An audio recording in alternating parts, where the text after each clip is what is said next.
Each time I see a little girl of 5 or 6 or 7, I can't resist a joyous urge to smile and say thank heaven.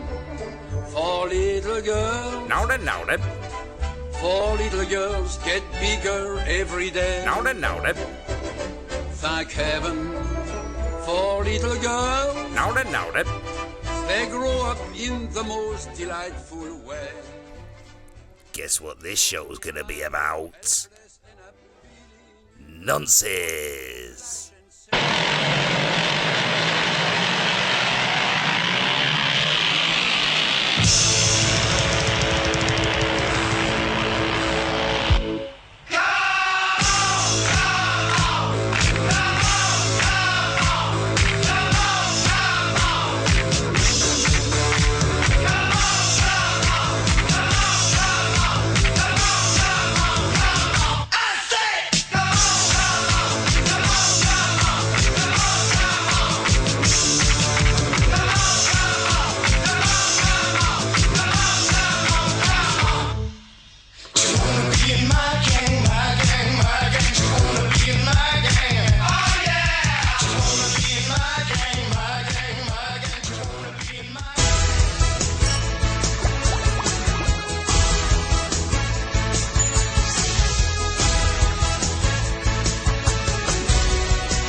Welcome back to Loose Women. I'm Carolyn Grotbag. Also with us today is Fiona Gobblecock, Lorraine Funk Pouch, and professional mum of 3, Lucy Boner Fuckers. Coming up, we'll be looking at this big fuck-off dildo and women's magazines. Which makes you feel stupider, our show or them? But first, some serious issue talk. Boring. Can we not just talk about fucking cock? Later, Lorraine. You cannot escape the week's news. Oh, countless females coming forward accusing the previously lovable and huggable Sir Jimmy Savile of being a bunty-loving, hair-hating womanizer. Or as the Daily Sport called it, girlmanizer. Many people are now saying that all the good work Sir Jimmy did for charity was a safety net to protect him during his 40-year nonce-a-thon. Lucy, as a professional mum, how do you feel about Sir Jimmy's antics with these young girls? Well, let's not forget that these girls are not children now, but when they were younger, they were children. Right, yeah, of course. But as a professional mum of 3, it's just disgusting how this man, this knighted, loved man, could make all these kids' wishes come true and create so many nightmares at the same time. I mean, if I was a little girl and got leched on by that man, no thank you. I mean, he's no Tony Blackburn, is he? Or Brad Pitt even.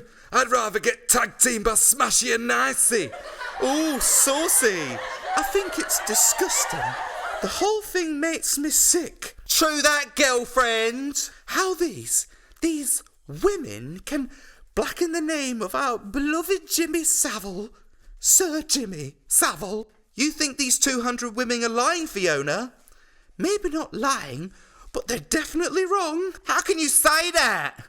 Lucy, things were very different in my day. You must understand this. When dinosaurs ruled turf. What I'm saying is the modern media creates all this rubbish like paedophiles and rapists. We just called them friendly uncles and PE teachers back in the day. I mean, it's political correctness gone mad. I said it. Gone mad. We all know what men are like, don't we? Aye, they're fucking shits. Exactly. If I went to the police for every time a man had come to my family home and touched my bra when I was a teenager, well, they'd lock me up in the nut shack. But Fiona, this is why they've come forward now, because women don't have to suffer in silence anymore. Speaking as a professional mother of 3 children, I'm glad they're coming forward now, because all those charity events and that Jimmy Fix-It show, right, they've done wonders for the kids. And now all the money's spent, we can finally look at him as the monstrous nonce he is. Or nonster, if you like. Speaking as a professional mother of three children, there's nothing to like about that, Carolyn. Come on, ladies, can't you just see what this is? You're all being so naive. This is exactly what they did to Michael Jackson. No, you see, Michael was the king of pop. Are you stupid, Fiona? You don't become the king of pop without making some bloody good music. But Sir Jimmy fixed it for the kids. Every gift has a price. Know what I mean? Like great shoes. And we all know what the price of Jimmy Choo's shoes is. Blowjob. Right, can we please bring out that fucking dildo now? Okay, Lorraine, please give a loose, warm welcome for Jeremy Forrest! Not another fucking nonce! In light of recent revelations over certain former members of BBC staff and open secrets regarding their sexual deviances, we are now obliged by law to provide this short, non-exhaustive list of potential sweetie men and women. Can we call women nonces or women nonces? Oh, I forgot about that skank. Oh, God, yes, right. Right, we now pass you over to Clifford, head of BBC Lists. Right, these people need looking at. Pete Townsend, nonce! Michaela Strachan, furry loving, nonce! Fred Dibner, nonce! Adi Apatan, nonce! Jeremy Clarkson, vroom, nonce! Ed the Duck, quack quack, nonce! Moira Stewart, nonce! June Whitfield, nonce! Every Blue Peter presenter from Purvis to Huck, with particular attention to John Leslie, nonce! Peter Simon, Saturday morning, nonce! Dave Benson Phillips, nonce! Russell Howard, nonce! And a twat. Chris Moyles, nonce! Jamie Theakston, nonce! Toby Anstis, Jamie Theakston wannabe, nonce! Greg Dyke, nonce! David Tennant, time travelling noncey twats. Vox pop, vox pop, vox pop, vox pop, vox pop, vox pop, vox pop, vox pop. You sir, what's your opinion on Jimmy Savile? Who? Who's Jimmy Savile? I think he's a shit. A real shit. He's a real shit for what he did to me as a child. And what was that, may I inquire, please? He never fucking fixed it for me, did he? That wee lad up in a crane. It should have been me. I begged him. I fucking begged him. Vox pop, vox pop, vox. And you, sir, what are your feelings on the late Sir Jimmy Savile? Sir Timothy Savile? Oh, he was a marvellous man. A brave man at that, too. Sorry, did you say Timothy Savile? Yes. We're actually talking about the popular radio DJ and TV personality, Sir Jimmy Savile. I have no idea who he is, or for that matter, what TV or radio is. Vox pop, vox pop, vox pop, vox pop, vox pop, vox pop, vox pop, vox pop. I'll set the record straight. Sir Jimmy was no sexual predator, I can tell you that for a fact. I met Sir Jimmy when I was a super sweet 15-year-old. I was attending the Order of the Holy Cudgel all-girls school in Sussex. The sisters had arranged for top celebrities of the day to visit our school. This was to celebrate its 300th birthday. It was 1976. Bay City Rollers were on the airwaves. One of Sir Jimmy's faves at the time. Funny enough, a fave of all the swinging teenage girls at the time also. Now, Ruth, who in the whole world would you love to meet in person? Oh, good. I'd say Mary or Jesus. Not Joseph? What use would he be? Good girl. I'll give you a clue. Now, then, now, and then. Is it Sir Jimmy Savile? Not quite a sir yet. Got a bit more good to do in this world before I get there. Now then. Oh, my sweet gracious lord! I leave you both to it.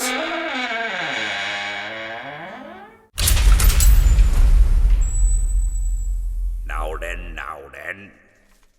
Dear Ruth, how may I help you today? I'm over here, Jimmy. Now then. It says here you recently lost your puppy Fuggles. Yes, it's been really traumatic, Sir Jimmy. I've heard that one before. Now then. I just can't believe he's gone. It says you want me to fix it for you to bring back Fuggles. Now then. Yes. Now then.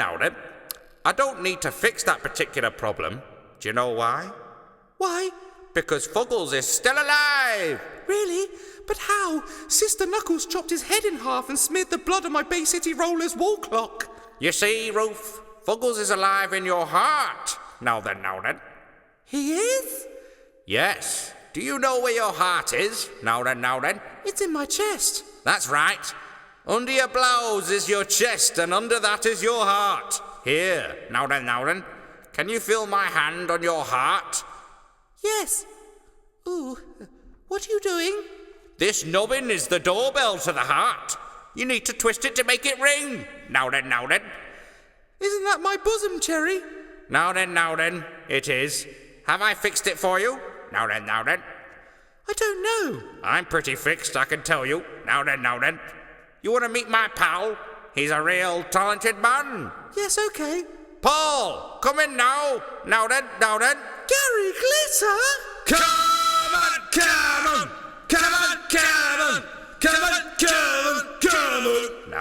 Now then. And me, Sir Jimmy and Gary Glitter, OBE, had a right old chinwag with lots of tea and biscuits. Gary even showed me how to brew tea in my mouth. Better times. Better times. And now, a word from our newest sponsor. To who it may concern, we have no interest in promoting your horrid little show. We found it unpleasant, crude, immature and offensive. And unfortunately, BBC Three are not able to take any more new commissions at the moment. This is because all of our available funds are tied up in vetting current, past and future staff to make sure we have no more nonces lurking in our meritorious organisation. Yours kindly, the BBC.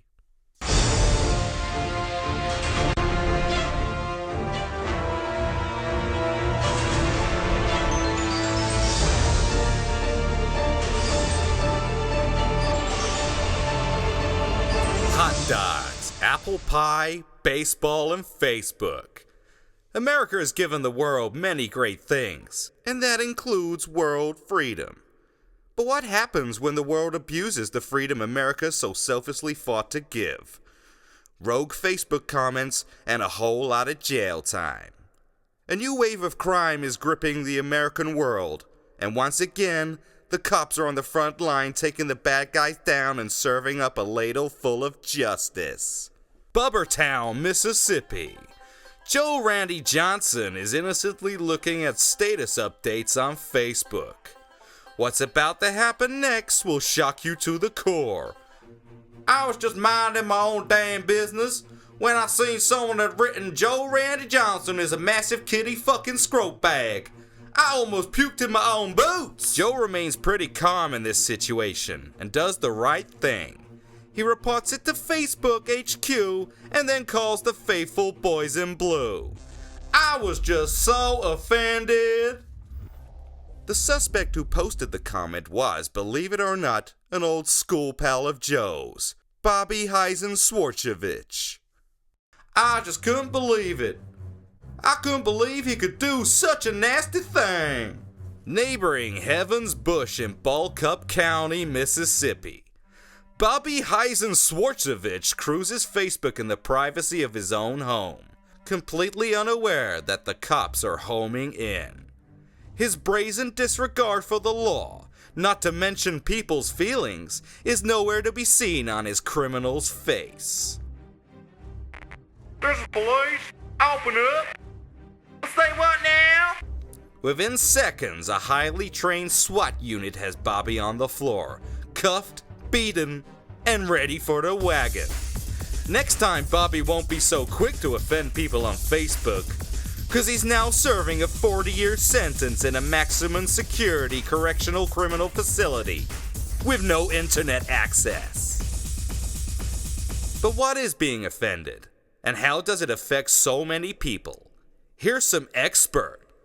Being offended is a highly traumatic experience. Some people get a little uptight, some people will cry, and maybe even consume food or drink to suppress the offensiveness. Officer Jim Sturgeon of the NYPD is the country's leading police officer on offensive crimes. Some guy breaks your balls on Facebook. You get upset. Some wackos even retaliate by offending back. Then it becomes a vicious cycle. And the only way to stop the vicious cycle is to take the wheels off that cycle and hide the bicycle pump. It's up to the guys like us to stop this ever happening. I deal with countless families day after day. These families are temporarily affected by being offended. Sure, they get over it in a few minutes, but in that time they're puking biofumes all over their canzoni, and they can get pretty goddamn ratty with their family members. And when's that been good for nobody? But Facebook offending is just the tip of the criminal-shaped iceberg. A whole trend of criminality is going on in households, workplaces, and chicken and waffle houses as we speak. There is a whole secret underbelly of people saying offensive things to each other. This goes on in privacy, where no one else can hear them. This has been going on for some time, I can tell you. As scary as that sounds, as always, the cops aren't far behind in getting one step ahead of crime. We got some new snitches. They keep us in the loop. But the lab guys, they got a new weapon. The AOBD. It's an anti-offensive banter drone. We prefer to call it the snitch fly. It's the size of a fly, and it can get into any of the perpetrator's homes, cars, workplace, you name it. It has a highly sensitive microphone that picks up offensive language. You know, stuff like cunt, fuck buckle, turd tapper, kitty banger, faggy ballsack hugger, creamy Joe AIDS cooler whip, no bag motherfucker pit guzzler, sexy child admirer, you know, that kind of nastiness. The worst thing about these offensive comment crimes is that words hurt. As the old saying goes, sticks and stones will break your bones, but offensive words will leave inner scars that won't heal straight away. And there's a clear message from the cops. This message goes to anyone breaking the law and trying to offend mankind. We're gonna chop off your fucking cannoli, you hear? Next up, black people getting their asses kicked by cops. God bless America. What's on then? Matty Martork here. Bloomin' been giving me own phoning show, ain't I? Effing smart as fucking F. Hopefully this job will last long enough to pay for a titty-fested malleor bloodrin', innit? Right, this week, with the recent revelations concerning Sir Jimmy Savile, Freddie Starr, and Lance Armstrong, and co. The question today is, are there no more heroes anymore? Here, Donner, you write this. Smart as F for a bird, ain't he? Right, caller 1, who's asking? No, oops, wrong show, right. Caller 1, what's your name and all that? Hi, it's Desmond here from Tewkesbury, and I'm a freeloader, Matty. Socking it to the man smart. Here, what's he forts on it? Then me pow. It's like my world has been turned upside down, Matty. I attended a Jim will fix it badge burning ceremony last night. God, I haven't seen this many tears since Diana passed away. National tragedy, smart. So are all the heroes gone, Desmond? I'd say so, Matty. Seems every bright light in this world had some sort of sordid hidden agenda.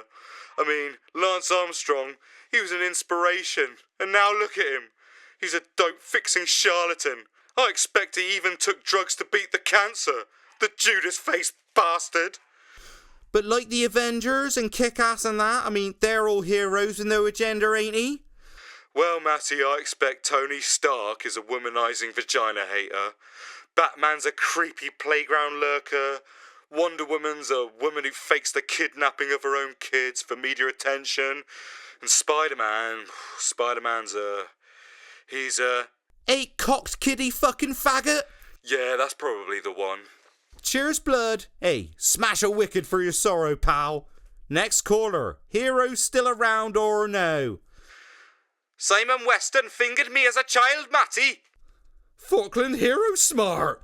You stitched he up to the Ros or you what yet, pal? No, Matty, he didn't really. But the way it's going, he might as well had. I was looking at the Pride of Britain Awards website last night, right? Instead of my heart being filled with joy and inspiration, I found myself sizing up what nonsense each winner had gotten up to. I even started thinking the 4-year-old who saved his mum's life was probably getting fingered in the bumhole while she was sparked out on the kitchen floor. It's the end of the world, Matty. We're all doomed. Do you think we should just kill off all the celebrities that do good? You know, just to be safe like? Definitely. In fact, I've already reported Angelina Jolie to the US Child Protection Services for constructing a rainbow child nonce brothel. Top smart thinking, pal. Keep it cool. Caller 3. Who is he and what is he doing?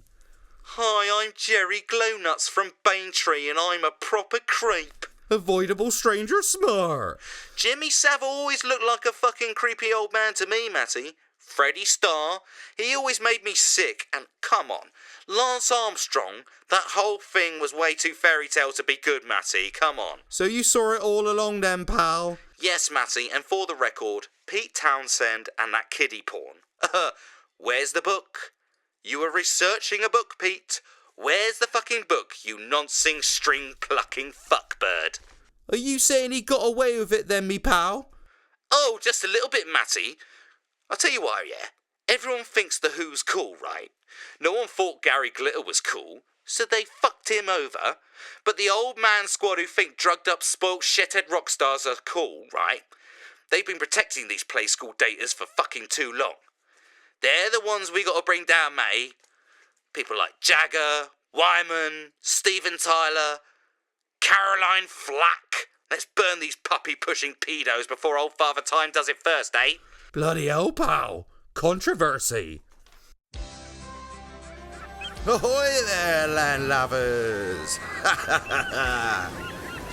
Ah, Jimmy, thanks for fixing this for me.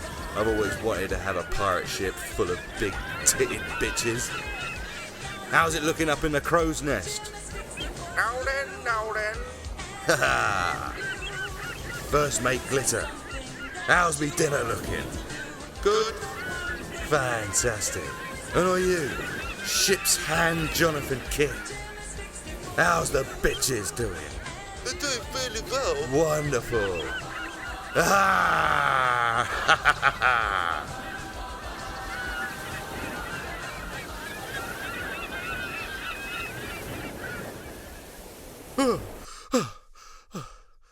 Oh, fuck. Not again. Right. Hi. Yeah, sorry about the late call.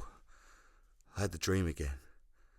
Yeah, that's the one. Yeah, he was there.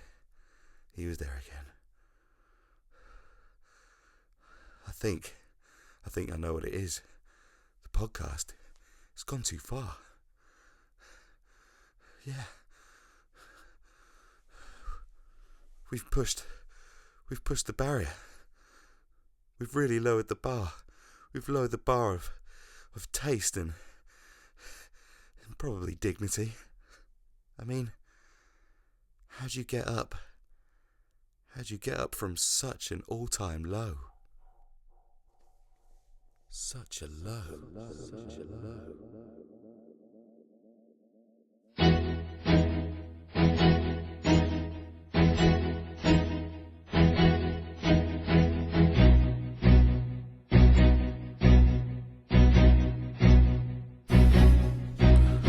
Praying won't do it, crying won't do it, killing won't do it, puking Smoking won't flush it out of my guts. Smashing won't fight it, injecting won't fight it, smoking won't fight it, every drug's been worn out. Fucking pass me the brown. When you gonna let I, when you gonna let I shout and shout? And if you know, when humor's hit an all-time low, can you still smile with your head high? The bar is way too low. How do you get up, get up? Jesus won't save us, evil won't leave us, demons won't spare us, nothing can cleanse us out, not even a colonic. When I'm bowing at the altar, asking for salvation, notable too great to give us reservation, we'll offend every bastard without hesitation. God, strike me down after this pipe. But if you know, when humor's hit an all-time low, it's raining feces on my DGs. The bar never sang so low. How do you get up from an all-time low? I can't tell comedy and smut apart. How do I choose between shocks and art? Till it ceases, I'll never know. Ah, fuck it, it's quite funny, you know. Ha! Time to get grimy. Big up your bad self. Baturi Johnson here. You've been listening to Bronco Podcast Vol.6. Written by George Willoughby and Alex Postings and performed by Alex Postings. 2012, all rights reserved, Dystopian Productions, part of Dystopian Limited. This was produced by Tasty Firm in a dirty, rotten shack where no one can find us.